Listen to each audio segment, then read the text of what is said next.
রমজান মাসে কোন কোন কাজগুলো করলে রোজা ভাঙবে এবং সেগুলোর কাফারা হিসেবে কি দিতে হবে? পান, আহার, স্ত্রী সহবাস অথবা হস্তমৈথুন, ইচ্ছাকৃত বীর্যপাত, এই বিষয়গুলো সাধারণত রোজা ভঙ্গকারী হয়। ইচ্ছাকৃত যদি রমজান মাসে মানুষ রোজা ভেঙে ফেলেছে, তাহলে সেক্ষেত্রে স্ত্রী সহবাস করে ফেলেছে, খেয়ে ফেলেছে, পানাহার করেছে কিংবা হস্তমৈথুন করে ফেলেছে, তাহলে ওই রোজার জন্য ফুকাহে আহনাফের ফতোয়া অনুযায়ী একটা রোজা কাজা যেহেতু ভেঙে ফেলেছে, আর 60টা রোজা টানা কাফারা রাখতে হবে, মোট 61টা। এই টানা নির্বিচ্ছিন্ন রাখতে হবে, মাঝখানে যদি গ্যাপ দেয় আবার শুরু থেকে রাখতে হবে। আর অন্য ওলামা ইকরাম, হাম্বলী মাযহাবের ওলামা ইকরাম, তাদের দৃষ্টিভঙ্গি হলো শুধু স্ত্রী সহবাস বা যৌনতার সংশ্লিষ্ট কারণে যদি রোজা ভাঙে তাহলে কাফারা, আর না হলে শুধু কাজা। তবে একটা হাদিস আছে, নবী সাল্লাল্লাহু আলাইহি ওয়াসাল্লাম বলেছেন, কেউ যদি রোজা রাখার পর ভেঙে ফেলে, সারা বছর রোজা রাখলেও ও রমজানের ওই রোজার পরিপূর্ণ মর্যাদা এটা রিকভার করা সম্ভব না। দায় মুক্তি হবে, কাজা এবং কাফারের মাধ্যমে দায় মুক্তি হবে, মর্যাদা একটা হাসিল হবে। রোজা মানেই তো নিয়ন্ত্রণ। গোটা পৃথিবীতে যত অন্যায় হয়, এই অন্যায়গুলো মৌলিকভাবে যে কয়েকটা কারণে হয়, তার ভিতরে দুটি কারণ হলো মেইন। একটা হলো মানুষের ক্ষুণ্ণ বৃত্তির জন্য, আর একটা যৌন বৃত্তির জন্য।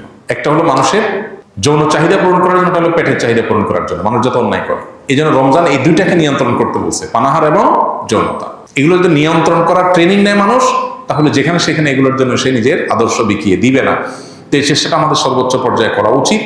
এবং কাফারা দেওয়া 60টা রোজা সহজ বিষয় না, টানা রাখতে হয়, এটা অনেক কঠিন কাজ।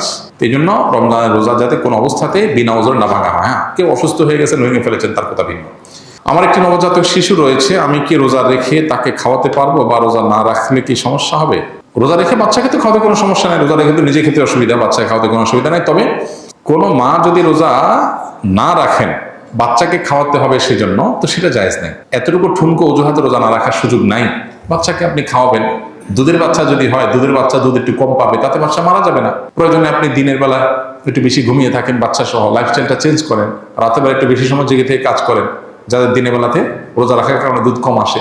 বিভিন্নভাবে আমরা এটা রিকভার করতে পারি, বিকল্প খাবারের ব্যবস্থা করতে পারি। হ্যাঁ, কোনো রাস্তা যদি না থাকে, মরণাপন্ন হয়ে যায়, আল্লাহ না করুক, এরকম রিস্ক করলে তখন রোজা না রেখে অন্য সময় রোজা রাখার সুযোগ আছে। আমার বাবা চোখের জেনা করে, মহিলাদের সাথে শয়তানি করে, এখন আমার করণীয় কি? আমার বাবাকে দেখলে ঘৃণা লাগে, তার সাথে কথা বলতে মন চায় না। খুবই দুর্ভাগ্যজনক এবং অত্যন্ত লজ্জাজনক একটা বিষয়।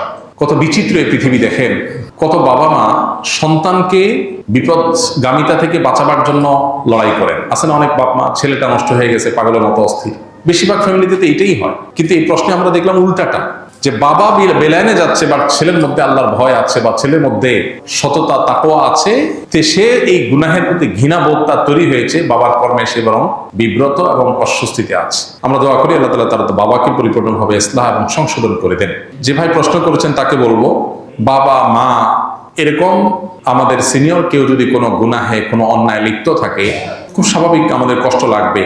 এই কষ্টের কোনো সীমা নাই, কিন্তু মনে রাখতে হবে দিন শেষে আমরা আল্লাহর গোলাম, আল্লাহর দেওয়ার সীমা আমরা ক্রস করবো না। বাবা যদি অন্যায় করে, বাবাকে আমি বোঝাবার মতো হলে আমি বোঝাবো, আর যদি এই অন্যায় নিয়ে আমি বোঝাবার মতো না হয়, তাহলে অন্য কাউকে দিয়ে বোঝাবো। মাকে বললাম, অন্য কাউকে বললাম। আমার বিভিন্ন প্ল্যান থাকবে, মসজিদের ইমাম সাহেবের সাথে একটু দোস্তি করে, খাতির করে তাকে দাওয়াতি কাজে লাগিয়ে দিলাম, যে আমার বাবার দিকে আপনি একটু মনোযোগ দেন, তাকে একটু দাওয়াত দেন। যারা এলাকাতে দাওয়াতি কাজ করেন, বিভিন্ন ইসলামিক অর্গানাইজেশন, মুভমেন্ট, দাওয়াতি কাজের সাথে আছেন, তাদেরকে ধরাই দেন, তারা যেন আপনার বাপকে টার্গেট করে দাওয়াতি কাজ করে তাকে যেন ইসলাহের উদ্যোগ নেয়। আপনি বিভিন্ন প্ল্যান করেন, আর সেই সাথে চোখের পানি ফেলেন। মনে রাখবেন, আবু হুরায়রা রাদিয়াল্লাহু তাআলা আনহুর চোখের পানি তার মায়ের হেদায়েতের কারণ হয়েছিল। যাই না আমরা নবীজির কাছে এসে বলছি, ইয়া রাসূলুল্লাহ একটু দোয়া করেন আমার মায়ের জন্য, আমার মা ইসলাম গ্রহণ করে নাই এখনো, আমাকে প্রচুর মারধর করে, আমি মুসলমান হয়েছি সেজন্য। নবী সাল্লাল্লাহু আলাইহি ওয়াসাল্লাম দোয়া করে দিয়েছেন, আল্লাহ আবু হুরায়রার মাকে তুমি হেদায়েত দাও। বাসা যায় দেখে মা ইসলাম গ্রহণ করার জন্য প্রস্তুত। তো এই জন্য দোয়ার প্রতি ইয়াকিন থাকতে হবে। নবী সাল্লাল্লাহু আলাইহি ওয়াসাল্লাম বলেছেন, আল্লাহর কাছে দোয়া করবা ইয়াকিন নিয়ে, যে আমার দোয়ায় কাজ হবে।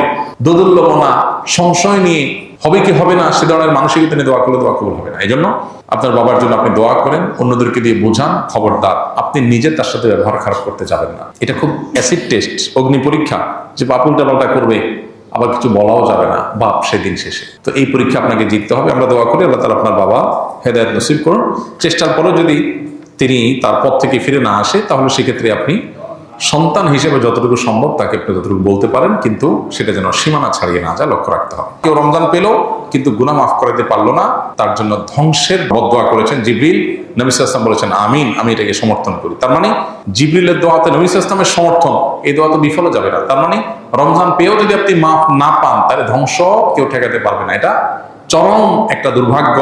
এই জন্য রমজান মাসে যে কোনো মূল্যে আল্লাহর কাছ থেকে মাগফিরাত পাওয়ার চেষ্টাটা সেরকম আল্লাহর কাছে প্রত্যাশা রাখার মতো করে ইবাদতবন্দি করা দরকার এবং মাগফিরাত কামনা করা দরকার।